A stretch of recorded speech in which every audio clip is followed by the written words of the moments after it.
میدونی بدترین حس دنیا چیه؟ اینه که یه شب با بغض بخوابی و صبح با یه گناه فراموش شده بیدار شی. من یه نذر داشتم، یه نذر که فراموشش کردم، ولی اون نذر هیچ وقت منو فراموش نکرد. سلام، من پیمانم. 33 سالمه. یه زمانی نوجوان بودم.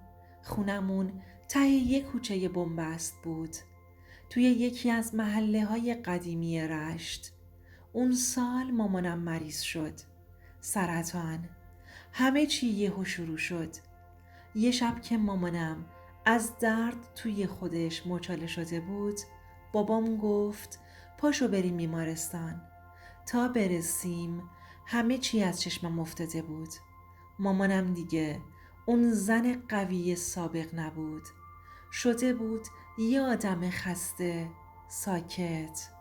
همون شب توی اون راهرو خنک بیمارستان یه نذر کردم. زیر لب گفتم یا حسین، اگه مامانم خوب شه قول میدم هر سال محرم هر جا هیئتی باشه هر کاری بگن انجام بدم. قسم میخورم. چند روز بعد حال مامان بهتر شد. دکترها گفتن هنوز دیر نشده. ما برگشتیم خونه با امید. منم رفتم دم هیئت محل، اسم نوشتم، چایی دادم، جارو کردم، کفش جفت کردم. تا 2 سال همه چی خوب پیش می رفت. ولی مریضی برگشت و این بار مامان دیگه طاقت نیاورد. محرم همون سال شب 8 بود که رفت. از اون شب به بعد دیگه پامو تو هیچ هیئتی نذاشتم.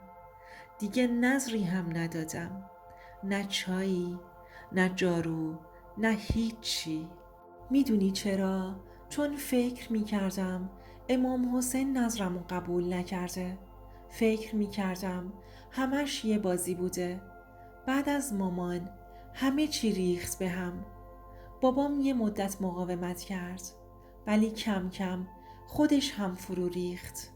من موندم و خودم زندگی و بی هدف ادامه دادم. دانشگاه، کار، یه سری دوست، یه سری اشتباه. نظرم رو فراموش کرده بودم. ولی نمیدونی نظر چطوری یادتو نگه میداره. هر سال محرم که میشد انگار بغض گلومو میگرفت، ولی زود ردش میکردم. میگفتم نه بابا، فیلمه، بازیه، همش خرافاته. 10 سال گذشت، هیچ چی سر جای خودش نبود. نه شغل درست حسابی داشتم، نه دل و دماغی. یه شرکتی کار میکردم که فقط حقوق حداقلی میداد.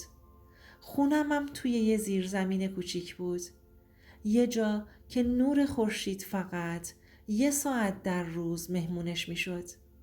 یه شب نمیدونم چی شد، با یکی از همکارا بحثم شد. اعصابم به هم ریخت.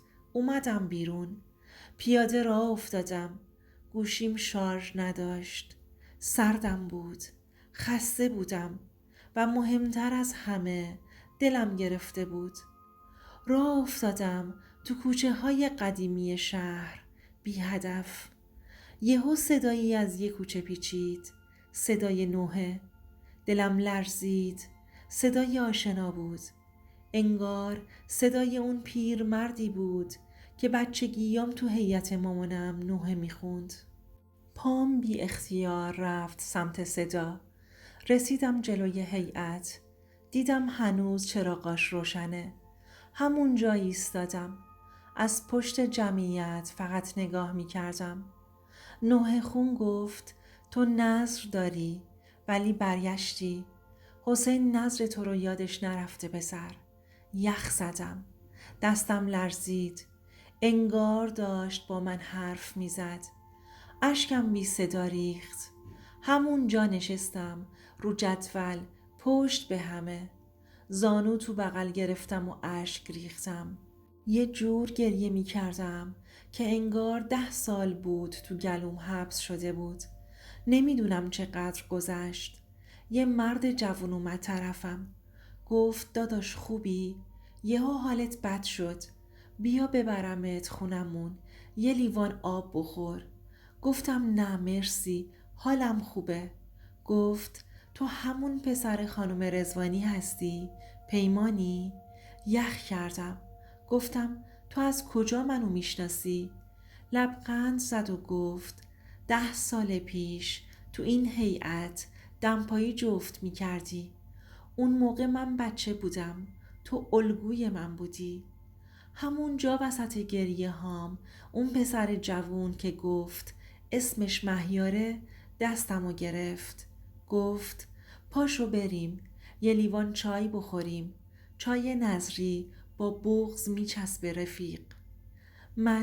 منی که 10 سال پامو تو هیئت نذاشته بودم رفتم. بدون اینکه فکر کنم رفتم تو صف چایی.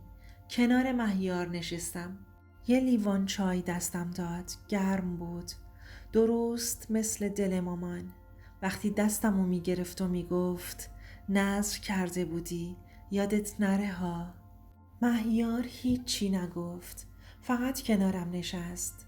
بعد یکم سکوت گفت راستی یه سوال. هنوز بیکاری؟ با تعجب نگاش کردم. گفتم آره. یعنی یه کاری هست ولی در حد زنده موندنه. لبخند زد و گفت ما یه تیم کوچیک رو انداختیم. استارت آپه. دنبال آدمی میگردیم که راستگو باشه. نه کسی که همه چی بلده. کسی که وفادار باشه. حس کردم شوخیه ولی مهیار جدی بود. شمارمو گرفت و گفت فردا به هم پیام بده. منم گفتم باشه ولی ته دلم امیدی نبود. اون شب وقتی برگشتم خونه همه چی فرق کرده بود. نه اینکه یهو معجزه بشه نه، ولی یه چیزی تو دلم روشن شده بود. یه چیزی مثل یه چراغ خاموش که بعد سالها روشن شده باشه. رو به سقف گفتم مامان دیدی برگشتم؟ اون شب بعد از سالها خواب مامانمو دیدم. لباس مشکی تنش بود. لبخند میزد. فقط یه جمله گفت نظرتو ادا کن پسرم. همه چی خودش درست میشه. صبح روز بعد با صدای گوشیم بیدار شدم. یه پیام از مهیار. ساعت 10 بیا دفتر. آدرس هم گذاشته بود. دست و پامو گم کردم. آخه من هیچ امیدی نداشتم. ولی انگار اون یه چای نظری، یه شب اشک و یه نوحه وسط کوچه های تاریک همه چی رو تغییر داده بود. رفتم دفترش. یه خونه قدیمی بود که تبدیلش کرده بود به محل کار. تو حیاتش یه حوض وسط بود پر از گلبرگ های یاس. همه بچه ها جوون بودن. بی ادعا، بی غرور. مهیار منو معرفی کرد. بچه ها این پیمانه. کسی که با دل کار میکنه. از اون روز زندگیم یه مسیر تازه پیدا کرد. کار کردم. یاد گرفتم. اشتباه کردم. اما مهمتر از همه آدم شدم. یه شب بعد از چند ماه آخر شب که بچه ها رفته بودند نشسته بودم تو حیاط. مهیار اومد نشست کنارم. گفت میدونی چرا از بین این همه آدم تو رو انتخاب کردم؟ گفتم نه. یه نفس عمیق کشید و گفت چون تو نذر داشتی. آدمی که یه بار نذر کرده باشه هیچ وقت از یاد خدا پاک نمیشه، حتی اگه خودش یادش بره. یهو برگشتم به همون لحظه‌ای که کنار هیئت نشسته بودم و گریه میکردم. اون اشک اولین قسط نظرم بود و انگار خدا داشت قسط قسط نظرم رو پس میگرفت، ولی با محبت. مدتی بعد تونستم از اون زیر زمین کوچیک بیام بیرون. یه خونه گرفتم، ساده اما نورگیر. حتی یه بار سر سفره نظری نشستم و برای اولین بار بعد از سالها خودم هم یه پاتیل غذای نظری پخش کردم. و وقتی پخش کردم انگار همه غمهای دلم هم پخش شد بین مردم. آروم شدم. یاد مامانم افتادم. یاد صدای بمش وقتی برنج رو تو قابلمه میریخت و میگفت برای امام حسین پختیم، با عشق بخور. حالا که دارم اینو تعریف میکنم فقط یه چیز میخوام بگم.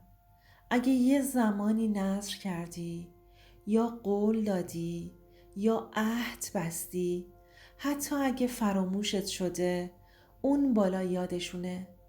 و یه روز، یه شب، یه کوچه تاریک، یه صدا، همه چی رو یادت میاره. پس نذر رو، قول و دلتو جدی بگیر.